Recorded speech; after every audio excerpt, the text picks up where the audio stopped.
In July of 1945, near the end of World War II, nearly 1,200 American sailors boarded a warship believing their mission would be simple and safe. They were wrong. What happened next was not just a military tragedy, it was a survival horror that unfolded slowly, in silence, in darkness, and in the open ocean.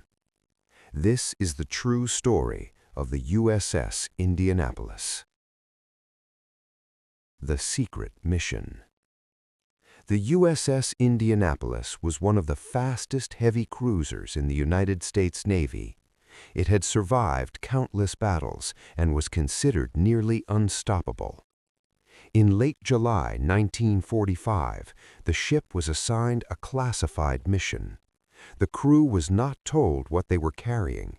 They only knew the orders were urgent and the route was secure. Hidden deep inside the ship were crucial components of a new weapon, a weapon so powerful it would soon end the war. Because of secrecy, the USS Indianapolis sailed alone. No escort ships, no submarine detection systems active. The ocean around them appeared calm, but someone was watching. The night of the attack.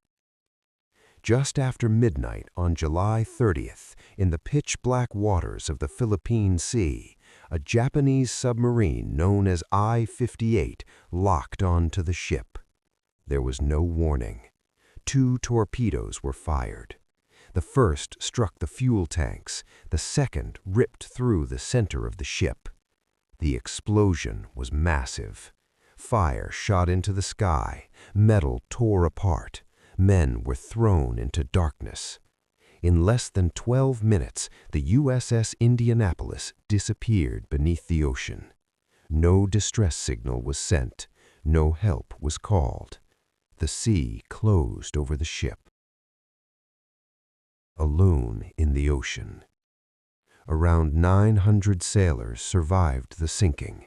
They floated in the open ocean, clinging to life jackets and debris, believing rescue would arrive soon. They were wrong. The sun rose, the water burned their skin, their throats dried. There was almost no fresh water, no food, no shade. And then the water around them began to move. The sharks. Blood from the explosion spread for miles. Within hours, sharks appeared. Oceanic white-tip sharks, one of the most aggressive species in the world. At first, they circled. Then they attacked. Sailors were pulled under without warning. Screams echoed, then stopped. At night, the attacks became worse. Men could feel something brush against their legs in the darkness. Some disappeared silently. Others were taken violently. The ocean had become a feeding ground. Dehydration and madness. As days passed, the real enemy became thirst. The heat was unbearable. Lips cracked, tongues swelled. Some men drank seawater. Their minds broke. They began to hallucinate rescue ships that were not there. They spoke to people who did not exist.